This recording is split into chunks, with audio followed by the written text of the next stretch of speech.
pag ang tatanungin nyo, mga kabataan, mga nanay, mga tatay, ayaw ho nila talaga yung PisoNet.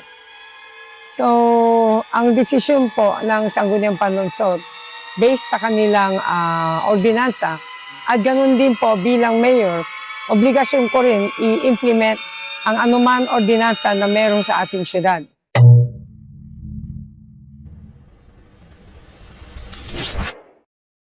Hello mga stories! Welcome back sa isa namang random reaction podcast dito sa ating channel mga stories. At ngayon mga stories meron for today's video may isang bagong video ni Mayor ni Honorable Mayor Belen Fernandez ng Dagupan City At oh boy, kailangan natin ito pag-usapan, okay? So, before anything else, with all due respect po, Ma'am, Mayora, Mayora Belen T. Fernandez ng Dagupan City, ng Dagupan City, Pangasinan, father ko kasi taga Bautista, Pangasinan. Hometown niya, So, may personal connection ako sa probinsya, Hindi ako outsider, na nagko-comment ng basta-basta, May malasakit ako sa Pangasinan. At may malasakit ako sa mga tao doon. Okay? So, pero mga stories, pagdating sa usapang PisoNet ban, medyo 70-30 ako. Hindi ako pabor sa no to PisoNet. Okay? At pagkatapos natin na panoorin tong video na to, naiintindihan niyo kung bakit. Okay? Tara na, i-play natin itong video na to at let's go. So, ito na. So, ito yung video niya. So, natin. Oh, ba't andito kayo ngayon? Anong meron? PisoNet, hindi PisoNet. Ano po? Ba't anong concern? Medyo, hindi ko maintindihan medyo sa akin parang, yung unang tingin ko lang dito, parang may rally, parang rally Pero, okay, parang, may pinaglalaban tapos ganito. Sorry pero yun yung tingin ko Hindi katulad yung mga nakikita ko sa mga TV yung ipaglaban, wag badawat, parang ganun. Pero ito, okay, tuloy na natin. Pero, sige. Ang pinapamahal niya, nakikisa upang isara ang PisoNet. Loging PisoNet to go for saving. Ito ay para sa kaligtasan ng aming mga anak, lalong-lalo na kami mga magulang, upang iligtas sila. Sa peso po, naghihirap po ang kalagayan ng ating mga anak. Sa kanilang, mahirap po iligtas sila na sa nahigit sa magandang sitwasyon. Okay, so, naiintindihan ko yung concern mo naiintindihan ko yung concern mo to. Totoo yun, okay? Mahirap sa magulang na makita ang anak na nawawala ang direksyon. Valid ang concern mo. Pero pansinin nyo, on behalf of Maraminan, nakikisa po sa isara ng PisoNet. Okay, yung nakikisa po sa isara nito. On behalf of the entire barangay. Sino nag-authorize sa kanya na magsalita on behalf ng buong barangay? May resolution ba? May assembly ba? May sinasabi sa kanya na sabihin yun? Kasi hindi ko hindi ko pinaparatangan dito. Nagtatanong lang ako. Okay? Nagtatanong lang ako. Kasi, ang framing parang ang buong bayan ay against sa PisoNet. Kapag ganyan ang narrative, delikado. Kasi baka hindi naman lahat agree, di ba? Sige, next. Ito na. Nandito rin po ako ngayon upang isa rin sumuporta sa pagpapasara ng PisoNet. Isang pick up po para isara po natin ang PisoNet. Okay, so, ito, shortest wake-up call, pero wake-up call para kanino?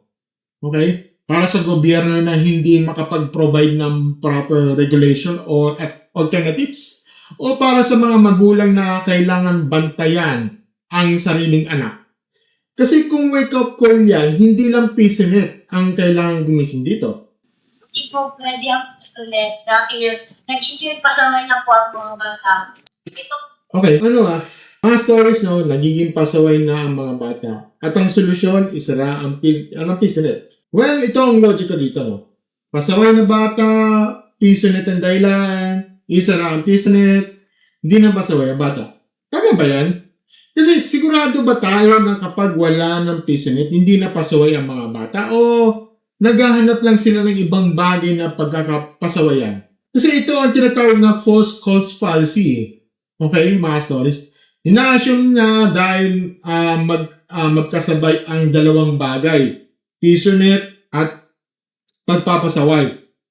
Ay ang isa ang dahilan ang isa. Pero ang pasaway na bata, pasaway, kahit may PisoNet, kahit wala. Okay? Kaya ang tanong ko bakit pasaway?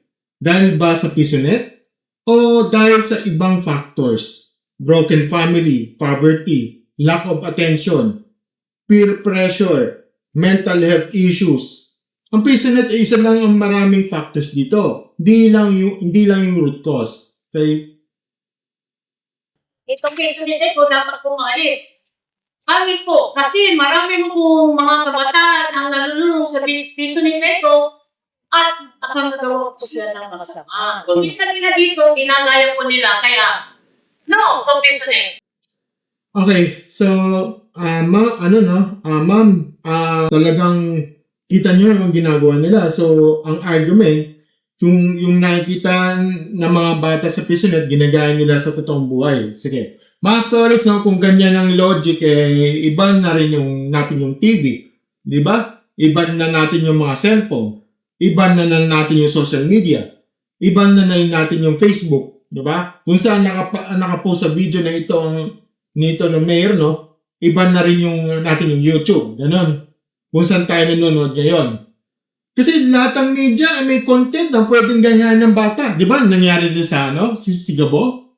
O si Gabo. Tapos yung even sa SED, di ba? Hindi exclusive ang PisoNet yan, no? Ang solusyon, content filtering, parental supervision, regulation, hindi total ban. Okay? No to PisoNet po, kasi po kawawa yung mga magulang na nagtatrabaho para may ibigay lang na baon ng mga bata pero dinadala lang sa PisoNet. Okay, gets ko. Naghihirap kang magulang para sa baon. Tapos napupunta lang sa PisoNet. Masakit yan. Okay. Pero mga stories ito ba ang problema ng PisoNet o problema sa parenting? Kung binigyan mo ng baon ng anak mo na dinala niya sa PisoNet imbes na sa pagkain, ang issue ay ang bata at ang guidance na binibigay mo sa kanya, hindi ang PisoNet. Okay? Kasi kung wala ng PisoNet baka ang bao mapunta lang sa candy, sa junk food, sa pustahan, o sa ibang bagay. Kasi ang issue ay financial discipline at saka parental guidance. Okay? Hindi ang system ng PisoNet. Mga bata, madam, hindi na upo sa tapos oras mo. Yung mga bata, hindi po sila, napupuwet sila lagi computer sila sa PisoNet po. Ayun. Sila nakakapag-aaral ng mabuti. Okay, so valid concern, no? Pero ulit din yung sagot ko. Ang bata na ayaw mag-aral, kahit walang PisoNet, hindi mag-aaral hindi mag-aaral yan kung walang motivation at guidance. Alam niyo ba kung ano ang common denominator ng lahat ng testimonials na to? Lahat sila about sa anak na hindi nabantayan. Hindi nagabayan, hindi na monitor. So at sino yung primary responsibility? Nabantayan, gabayan, at i-monitor ang bata. Ang magulang, di ba? Hindi ang gobyerno, hindi yung PNP, hindi yung SWAT. Ang magulang mismo. Okay? From January to March this year alone, we lost 16 young men and women to suicide, 16 empty chair, 16 broken families, 16 future gone. And when we trace it back, we found one common trend, addiction to PisoNet and online gaming. Okay. Wait, sandali lang. Mga stories Pinagkas niya yun ulitin ko. From January to March this year alone, we lost 16 young men and women to delete. Okay? And when trace it back, we found one common trend, addiction to PisoNet and online gaming. Okay.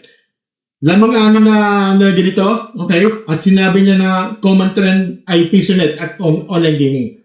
Mga stories, ito ang pinakamalaking claim sa buong video. Okay? At ito rin ang pinakamalaking problema problema ko sa buong video. So, saan ang data? Saan ang study?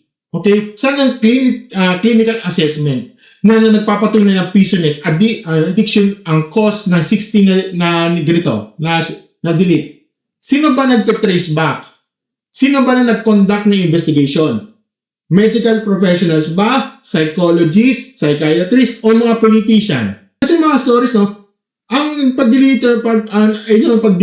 ay napaka-komplikadong issue ito. Hindi yan one cause, ha? Ang mga factors na pag-delete include yung mga clinical depression, diba? Anxiety disorders, family problems, B-word, poverty, diba? Abuse, S-word, physical, emotional, trauma, substance abuse, social isolation, and yes, pwede rin kasama ang excessive gaming, pero hindi yan ang sole cause, okay? Kasi ang sabihin, we trace it back and found one common trend, PisoNet. Yan ay oversimplification. Yan ay hasty generalization. At kung ginagamit yan para i-justify ang isang policy, yan ay dangerous. Kasi alam niyo mga source, ang problema dito, kapag sinabi mong PisoNet ang dahilan ng pag-delete niyan, tinatapos mo na ang usapan eh. Hindi mo nga ini-investigate ang totoong causes. Hindi mo nga na tinatanong, may depression ba ang bata? May problema ba sa bahay? May nabibiward ba siya? Na-abuse ba siya? May access ba siya sa mental health services? Kasi mga stories, lang yan, PisoNet lang yan. Isang PisoNet, so na? Kadali. Ang mental health, mga stories. Okay? At isa pa, yung pag-US yung delete statistics para i-push ang isang political agenda, with all due respect, mga source, ay insensitive. Ang 16 na kabataan yan na ay may mga pamilya, may mga kwento, may mga complex na dahilan kung bakit ginawa nila ang nating i-reduce ang kanilang buhay at akadilita ng isang simpleng dahil sa PisoNet. Okay? Kung totoong concern ng gobyerno sa pag-delete niya, mental health programs ang kailangan dito. School counselors, community psychologists, S-word prevention hotlines, crisis intervention teams, hindi yung pagka-confiscate ng PisoNet machines. Second, because PisoNet is stealing time from education. Education is the best investment, sabi nga. But how can we invest in education when our students spend their allowance, their nights, even their class hours in PisoNet? Okay, PisoNet is stealing time for education. Okay, so may bagong policy na naman tayo. Personification at false attribution. Ang PisoNet ay hindi nagnanakaw ng oras. Ang bata ang pumipili na gumastos na oras ng PisoNet. Ang PisoNet ay isang tool, gaya ng TV, gaya ng cellphone, gaya ng basketball court, di ba? Pag ang isang bata ay nag-basketball buong araw, imbes na mag-aral, ipabanyo rin ba ang basketball? I-demolish mo ba ang basketball court? Ang issue ay time management at discipline. At kung sino bang responsable ang pagtuturo ng time management at discipline sa bata? Magulang at school. Diba? Instead of doing assignment, they ranking up. Instead of looking for school, they stay up until 3 a.m. Instead of talking to parents, they talk to strangers online. We are raising a generation that knows how to play games, but does not know how to face real life. Okay. Maganda speech, may emotion, may conviction, may theatrical delivery, parang TEDx, parang TEDx Dagupan, okay? Pero mga stories we are raising a generation that knows how to play games but does not know how to face real life. Sino ang nag-raise ng generation na yan? Ang PisoNet o yung mga magulang na ang sistema? Kasi, instead of talking to parents, they talk to strangers online. Bakit hindi kausapin ng mga parents sa mga anak nila? Bakit ang anak ang may kasalanan na hindi nakikipag-usap sa magulang? Bakit naman hindi rin nakikipag-usap ang magulang sa anak? Baka naman busy sa trabaho, baka naman hindi open yung communication sa bahay. Kasi kita naman yung pattern, no? Lahat may blame, PisoNet, zero accountability sa parenting, zero accountability sa systemic issue. PisoNet lang? Third, because BSUNET is damaging the mental health of our youth, as like me.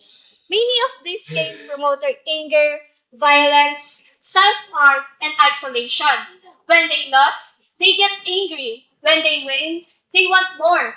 When they can't play, they get depressed. Okay, when they lose, when they angry, when they win, when they won, when they can't play, they get depressed. Masters, no, alam nyo ano pang activity na ganyan ng description? Well, sports. Pag natalo ka sa basketball, magagalit ka. Pag nananalo ka, gusto mo pang manalo. Pag hindi ka makapaglaro, madedepress ka. Sa trabaho, pag hindi ka na-promote, magagalit ka. Pag na-promote ka, gusto mo mas mataas na sa posisyon. Pag nawalan ka ng trabaho, depressed ka. Sa relasyon, pag nag-broke ka, nagagalit ka. Pag masaya kayo, gusto mo pa. Pag wala kang jowa, lonely ka.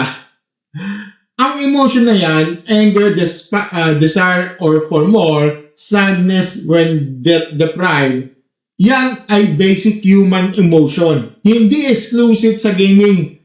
Hindi exclusive sa PisoNet. Yan ay buhay. At yung framing na games promote anger, violence, self-harm, and isolation, ito'y debunked na multiple times na peer-reviewed studies. Ang American Psychological Association mismo ng WHO mismo. Kaya yung WHO na kinuport na mayor ng post niya ay hindi nagsasabi ng gaming per se ay nagiging cause of violence. Ang sinasabi nila ay excessive uncontrolled gaming ay pwedeng maging problema. At ang solusyon? Regulation at professional intervention at hindi ban. Diba? Pag ang tatanungin nyo, mga kabataan, mga nanay, mga tatay, ayaw nila talaga yung PisoNet. So, ang desisyon po ng Sangguniang Panlunsod, based sa kanilang ordinansa, at ganun din po bilang mayor, obligasyon ko rin i-implement ang anuman ordinansa na meron sa ating syudad. Okay. So, pagtatanungin nyo ang mga kabataan, mga nanay, mga tatay, nila ng PisoNet. Okay. Sigurado ba tayo dyan, Mayor? Lahat ng kabataan ayaw? Lahat ng nanay at tatay? O yung mga hinahanap mo lang sa camera? Kasi mga stories na, doon ako din sa comments, at mamaya babasahin natin yan. Maraming tao nagsasabi ang PisoNet ay naging daan para sa karir nila sa IT. Ang PisoNet ay nagbigay sa kanila ng passion para sa technology. At PisoNet ang naging safe space nila noong high school. Hindi mo narinig na side na yan? Kasi hindi mo sila hinaharap sa camera. Ito ang cherry picking fallacy dito. Kasi pumipili ka lang sa mga testimonya na sumusuportan sa narrative mo. At pinipresent mo bilang ito ang sentimento ng lahat. Kasi at obligasyon ko na i-implement ang ordinansa. Oo, tama ang obligasyon mo. Pero obligasyon mo rin na i-question ang ordinansa kung hindi ito makatarungan. Obligasyon na mag-veto kung ang ordinansa ay flawed, may veto power ang mayor, ginamit mo ba? O ikaw din nag-push ng ordinansa ito? So, sabi ko nga, tinatawag ko ng atensyon ang lahat ng mga may-ari ng PisoNet, isara nyo na po. Huwag nyo na pong hintayin na pupunta ko kami yung team na magko-close ng inyong PisoNet. Okay, sara nyo na. Huwag nyo nang hintayin na papunta kami. Parang dating threat hindi request hindi negotiation Threat, isara nyo na kasi pupunta kami. At kasama mo lang yung SWAT. Hindi natin kalimutan yan yung SWAT. Okay? Isipin na lang natin yung tulong natin sa mga bata na hindi po sila makakaroon ng hindi magandang bisyo. At recently po, meron isang bata rin na nabigyan ng challenge nabigyan ng task. At alam natin, dahil yung mga bata po ay vulnerable, ang ginawa naman sa kanya, pinaipon niya po lahat ng ihi niya at hindi natin maintindihan kung bakit. Okay, wait. Pinaipon niya ang lahat ng ihi niya dahil sa online challenge. Mga stories, no, kung totoo man ito, nakakalungkot, okay? Totoong may mga dangerous online challenges. Yung kung napanood yun yung recent video ko noon, yung about sa, yung parang pinapahubad siya. May video ako noon, no? This is related, no?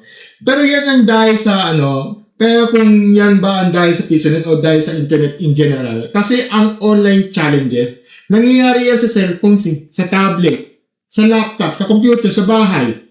No, hindi lang sa PisoNet. Kapag isinara mo ang PisoNet na yan, ang bata may cellphone pa rin. May access sa TikTok, may access sa YouTube, may access sa Facebook at dangerous challenge. Dangerous challenge yan. Nandun pa rin yan, nandun pa rin. So ang sabihin natin, isa lang ang PisoNet parang maprotekta ng bata sa online challenges. Parang sinabing, isa lang ang pinto para hindi pumasok ang hangin. May pintana pa rin. May butas pa rin sa dingding. Diba? And at the same time, nagkagastos-gastos po yung bata. Halos maubos yung savings ng kanyang magulang sa kanya. Sa pagbabayad niya po, siguro na ma-level up niya na scheme para sa kanya. Okay, gumastos ang bata ng savings ng magulang para sa in-game purchases, para sa skins at level ups. Okay, mga stories, so ito ay parenting issue to. Okay, hindi PisoNet issue parenting issue. Bakit may access ang bata sa savings ng magulang? Bakit walang financial controls? Bakit hindi nabantayan? Tsaka sa in-game purchases nangyayari dyan sa mobile games din. Sa cellphone, hindi exclusive sa PisoNet.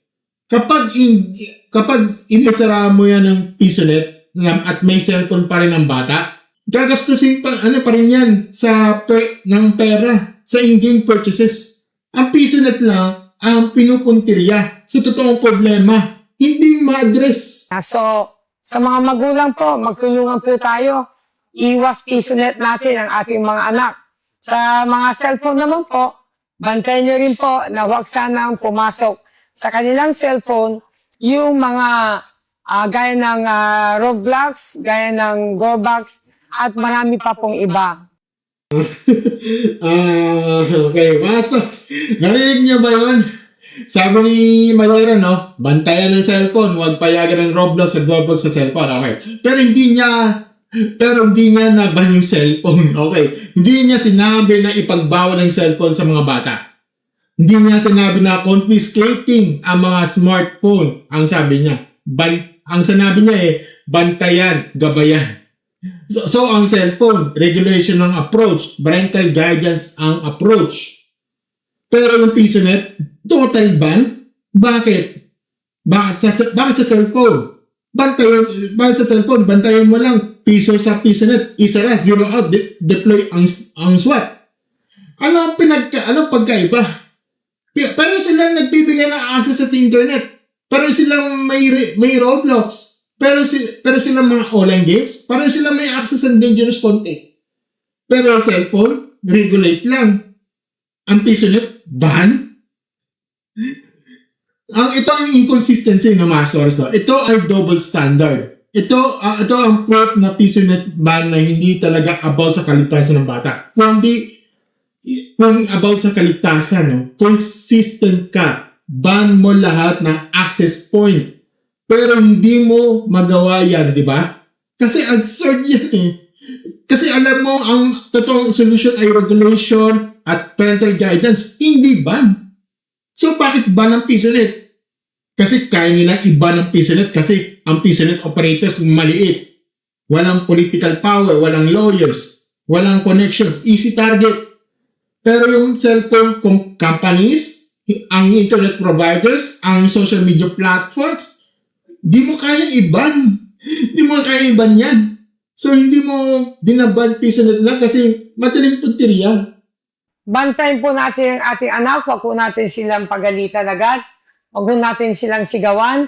Kausapin po ng ating mga anak na umiwas po sa mga games na ganon. Okay. Okay, maganda to.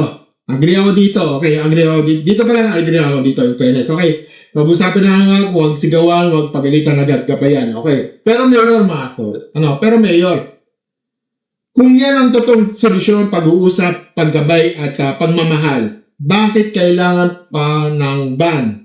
Bakit kailangan pa ng SWAT? Bakit kailangan ng zero out? Sinasabi mo sa mga magulang ng gabay ng anak. Pero ang action mo ay ipasara ang PISONet. Hindi ba contradictory? Okay? Hindi ba contradictory yan? Sa isang banda, sinasabi mo na magulang ay dapat gumabay. Sa kabilang banda, ang gobyerno ay gumagawa ng decision for the parents by banning the PISONet entirely. Ano ba talaga? Alin ba talaga? Responsibly ba ng magulang o yung gobyerno? Pag yan ay gagawin natin lahat, bawat pamilya, ang ating gobyerno, ang lahat ng civil society ay nagtutulungan, ang ating mga national government agencies, palagay ko may pag-asa pong magbago.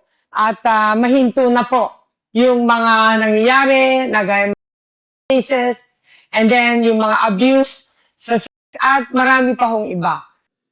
Okay, S-word cases, S-word abuse, marami pa. Mga stories, pinaghahalo na naman ng guilt by association policy. PISONet, S-word, S-side,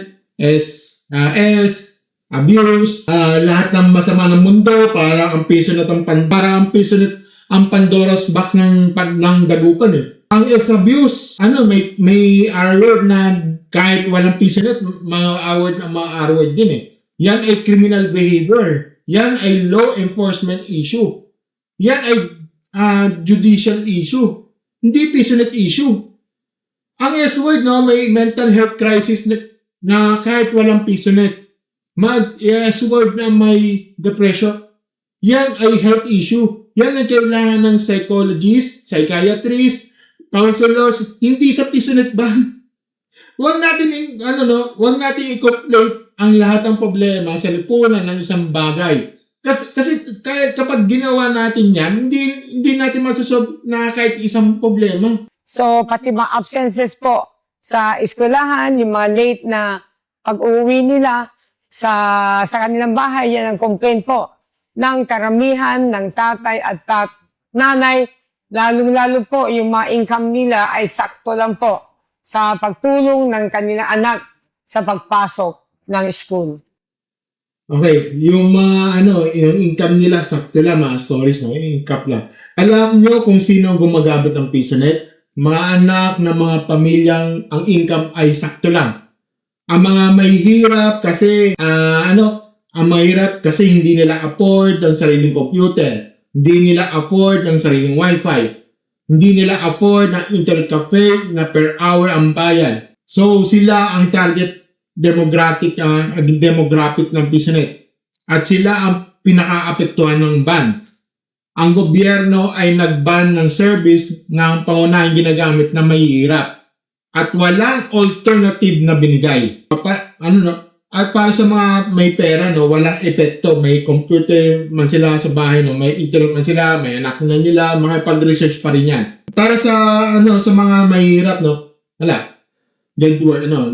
Wala na, patay na, wala na access, wala nang PISONet, wala nang alternative, wala rin community internet hub, wala nang free computer lab eh. Anti-poor policy ang dating mga stories, at ito ang nag-frame na for the children. Recently, meron din kami mga cases sa mga self-harm. Kaya, kailangan na natin ihinto kasi nai-influensya po ang ating mga bata. Self-harm, cases ng self-harm. Mga stories, ang self-harm ay mental health crisis. Ang bata na nagsa-self-harm ay nangangailangan ng professional help. Counselor, therapist, psychiatrist. Hindi ang PISONet closure. Kung ang bata na nagsa-self-harm dahil lang sa online influence, ang solusyon ay mental health, intervention at content regulation. Hindi yung pagsasara ng PISONet. Kasi after mo isara ng PISONet, may cellphone pa rin ng bata. May access pa rin sa internet. May access pa rin sa TikTok kung saan maraming several content. Nakikita naman natin. Yet even mayor nga sabi nga, binigyan ng cellphone. So anong totoong na-accomplish ang PisoNet ban? Inalis mo ang isang access point, pero buhay pa ang lahat ng iba. Sa Dagupan City po, sarado po ang PisoNet. Hindi po tayo papayag. Maraming salamat po. Okay, so no to PisoNet, yes. Okay, so no to PisoNet, yes to SafeNet. Okay, catchy slogan. Magandang branding, pero ang SafeNet, may program ba? May budget ba? May implementation plan ba? O slogan lang? Kasi kung safe lang gusto mo, gumawa ka ng SafeNet. Mag-set up ng community internet hub sa content filtering.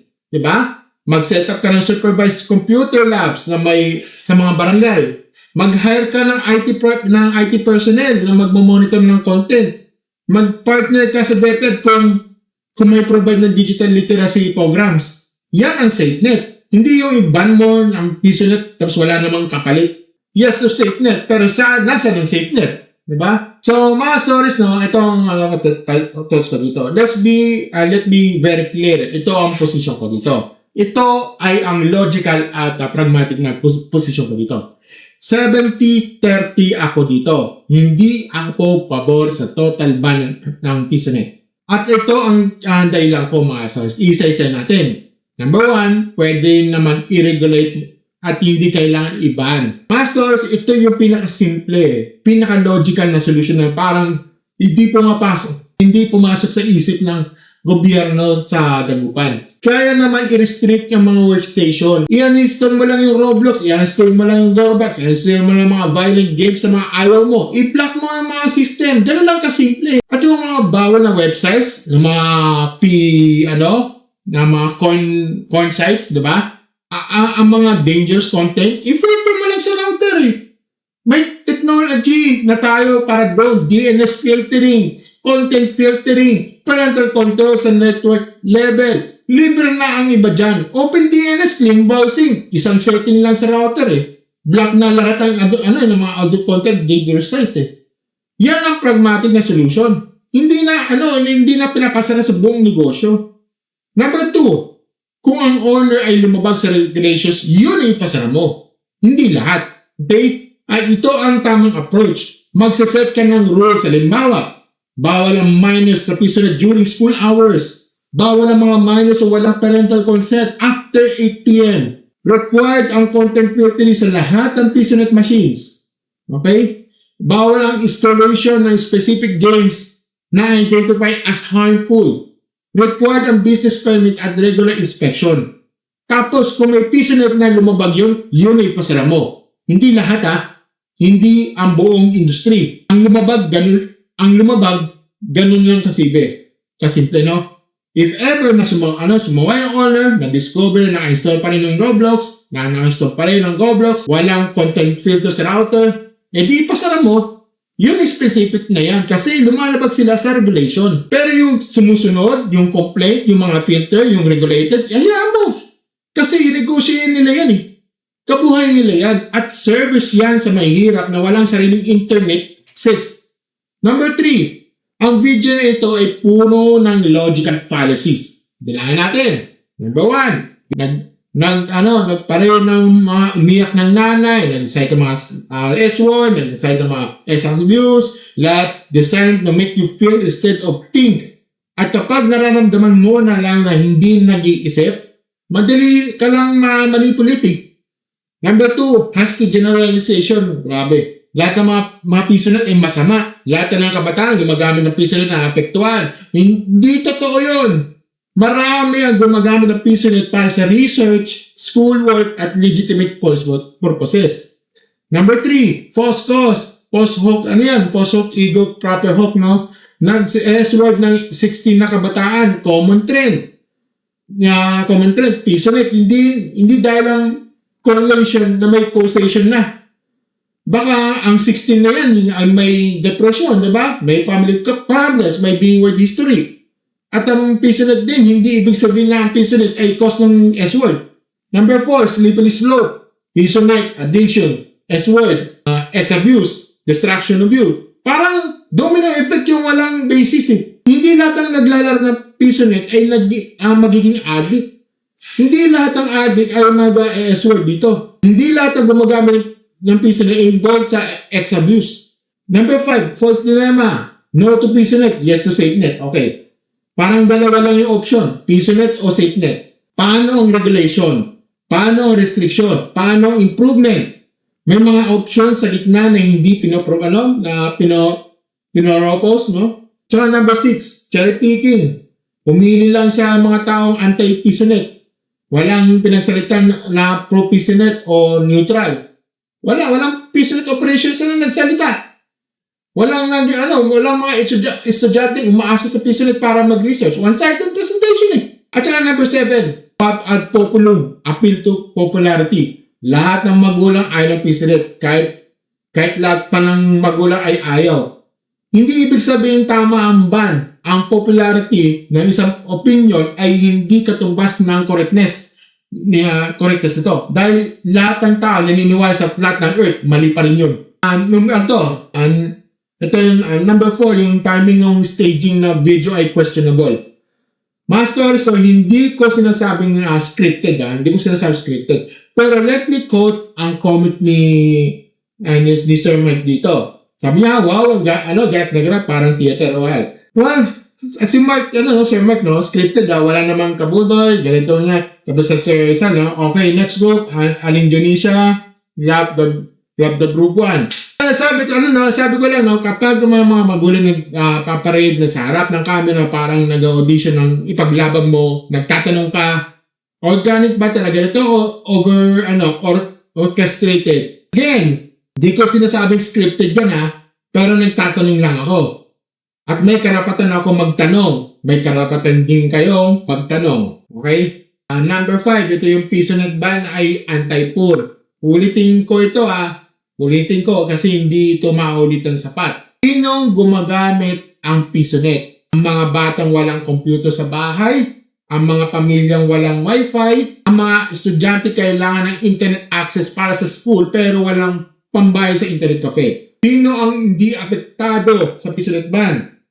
Ang mga anak na mayayaman, ang mga sariling laptop, ang mga may filter internet sa bahay. So ang policy nito sa esensya sa nagtatanggal ng digital access sa mahihirap sa digital access sa mahihirap habang ang mga mamamayan ay hindi naapektuhan. At wala man lang alternative. Wala man lang sinabi ng gobyerno, isa na namin yung PisoNet pero mag-open kami ng free community internet hubs ng bawat barangay. Isa na namin yung PisoNet pero mag-i-store kami ng free wifi lahat ng public access. Isasara namin ng PisoNet pero nagbibigay kami ng tablets o laptops sa mga indigent students. Wala. 0. Isa lang. Bahala na kayo. Number 6, ito lang mangyayari sa mga kabataan wala ng PisoNet. Ito yung tanong na walang sinasagot ng gobyerno. Kapag wala ng PisoNet, saan pupunta ang mga batang dati ay nasa PisoNet? Option A, mag-aral sila maayos, ideal pero unrealistic na walang ibang intervention. Option B, maghahanap ng ibang outlet, posible, pero ano ang outlet available? Sa kalye, sa kanto, sa tambayan, mas pinagkalib yan. Minsan kung hindi yun, pwede nga yan, nagbusa na sa mga 7-Eleven, or most worst part, sa bilyaran pa. Diba? Option C, gagamit ng cellphone. Most likely, ang mga cellphone ay may parehong risk at sinisite ng mayor. Online games, dangerous content, online strangers, challenges. So, wala pa rin nabago.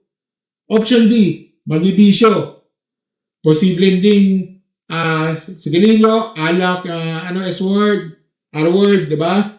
Basta, mas delikado pa sa PisoNet. Kaya sabi ng mga ni Sir Mar, sa comments, all this kasi pinili nyo.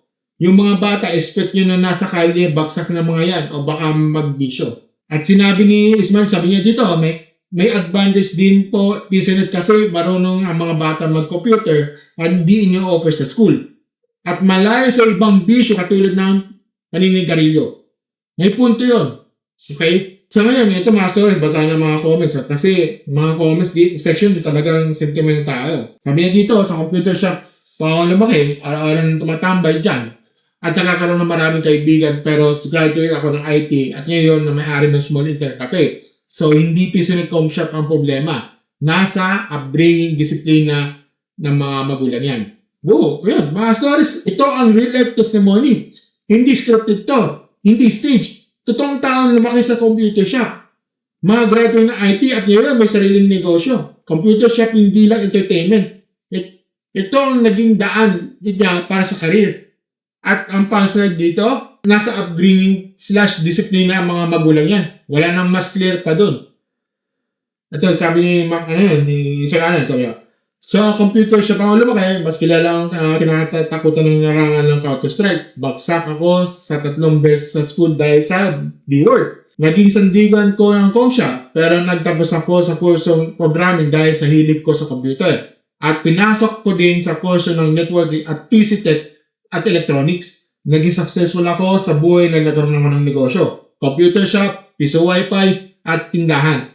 Kaya hindi sa computer shop ang problema, kung hindi nasa bata at magulang sa tamang gabay. May mga stories, si Alan, bumagsak 3 beses sa school. Hindi dahil sa computer shop, dahil sa B-word. At ang naging sandigan niya, ang computer shop. Yan ang naging safe space niya. Yan ang naging escape niya mula sa B-word at dahil doon, nag-develop ang hiling niya sa computers. At ngayon, successful entrepreneur ng mga ComShop, piso wifi at tindahan. Kapag isira mo ang PisoNet, ilang pang alan ang mawawala ang safe space. Ilan pang future IT professional ang mawawala ng spark. At ilan pang potential entrepreneur na mawawala ng inspiration. Hindi lang negative outcomes ang nangyayari sa PisoNet. May positive outcomes din. Pero hindi yan ikinuwento ni Mayor ng video niya. Kasi hindi yan fit sa narrative. Ito, galing ito kay Jim. Tamad lang kayong mga gabayan ng maayos sa anak nyo. Isa rin ako na-addict sa computer games noong araw. At muntikan pang ilipat ng mababang section dahil sa mababang grado. Dahil din dyan, nagkaroon ako ng self-realization kung ano dapat i-priority sa buhay. At dahil na din sa tamang gabay ng aking magulang at never ko pagsisiyan ng paglalaro ko sa ComShop. Ngayon, ICT, CSS instructor na. Sa awa ng Diyos at proud akong ikwento sa mga estudyante ko ang mga naging karanasan ko sa ComShop na yan. Kaya tumihina ang foundation ng mga bata ngayon kasi pati magulang tamad ng gabayan ng anak nila. It's just about guiding them to know what their priorities are. Nasa makabagong mundo na tayo ngayon. And it requires makabagong gabay. Well, tuntungan na. Sir Jim, dati halos adilas computer games. Muntik na i-demote ang sa school. Dahil sa tamang gabay ng magulang, na-realize niya, nag-change siya, at ngayon, ICT/CSS instructor na. Guro na siya sa technology. At proud siyang ikwento sa estudyante nga ng karanasan niya sa ComShop. Ang pinakamasakit niyang sinabi, tamad lang kayong gamayan na maayos sa mga anak nyo. Mga stories, minsan kailangan din marinig at masakit ang katotohanan. At yun ang problema. Hindi PisoNet. Ang problema, ang mga magulang na hindi gumabay ng anak nila at imbes na tanggapin ang responsibility isisisi sa PisoNet. At ang last part, nasa makabagong mundo na tayo ngayon at requires makabagong gabay dito. So, hindi ko na babasahin yung iba dito. Ang dami. Pero, okay, so, mga stories, ito, habol tayo, final, wrap up tayo, Isa, ang PisoNet ay ng dagupan isang lazy solution ng isang complex problem. Regulation ng kailangan, hindi provision. I-restrict ang workstation, i-filter ang router, i-install ang ng mga bawal na games, at kung may lumabag ng operator, yun yung ipasara. Hindi lahat. Dalawa, yung video na ni Mayor puno ng logical fallacies. Appeal to emotion, hasty generalization, false clause, cherry picking, false dilemma. Maganda ang packaging pero mahina ang laman. Tatlo, ang mga real testimonials ay nasa comment section. mga taong lumaki na sa computer shop ang naging successful sa ating sa programming. Yan ang side yung hindi pinapropose sa video. Papat, ang PisoNet ba na Anchor policy, tinatanggal ng digital access sa mahihirap habang ang mga mamamayan ay hindi naapektuhan. Panglima, yung 16 na S-word cases ginagamit sa speech. Huwag nating gamitin ang S-word para i-justify ang political agenda. Ang S-word ay complex na issue. Kailangan ng mental health intervention, hindi PisoNet closure. Bani, ang meron mismong nagsabi, bantayan ng cellphone, huwag payagan ng roadblocks and gorblock. Sa cellphone, regulate sa PisoNet. Sa cellphone, regulate. Sa PisoNet, ban. Double standard, diba? So, 70-30 ako, masters, hindi ako po. Okay? Well, due respect po, Mayora, Belen Fernandez, naiintindihan ko yung mga intention nyo. Okay? Alam kong gusto nyo talagang protektan ng kabataan at respeto ko yan. Okay? Pero, ang execution mali. Ang approach, mali, ang logic, puno ng butas. Okay? Regulation, hindi prohibition guidance, hindi ban, alternative solutions, hindi zero out. Okay? Yan ang tama, yan ang logical, yan ang pragmatic. Okay? So, mga stories, maraming sa isang panonood. Medyo mahaba kasi. Kailangan natin pag-himay natin yung mga ganitong solution. So, yan yung aking Random Gashes podcast. Stay to the point, walang sugar to due respect sa lahat ng mga involved dito. So, kung agree kayo, i-like nyo yung video na to. Kung hindi kayo agree, comment nyo. Pag-usapan natin. Basta respect lagi tayong open sa discussion. Subscribe nyo lang sa my stories. Kung hindi pa kayo na-subscribe, click nyo yung bell button para ma-notify kayo sa bawat bagong episode natin ngayon. At i-share sa video natin, lalo na sa taga-tagupan dyan. Kasi ang mga taga-tagupan, sila ang maapektuhan dito. Sila ang may karapatan marinig ang lahat ng side. Hindi lang ang isang side ang hinaharap sa camera. Okay? So, ako pala si Martin, at ito ang Martin Stories, as always, mga stories, mag-isip tayo, magtanong tayo, at huwag tayong papayag na emosyon na mag-dictate ng policy, logic, pragmatism, common sense. Maraming salamat sa ito, and as always, Master, thank you, and navigate na gusto. Bye!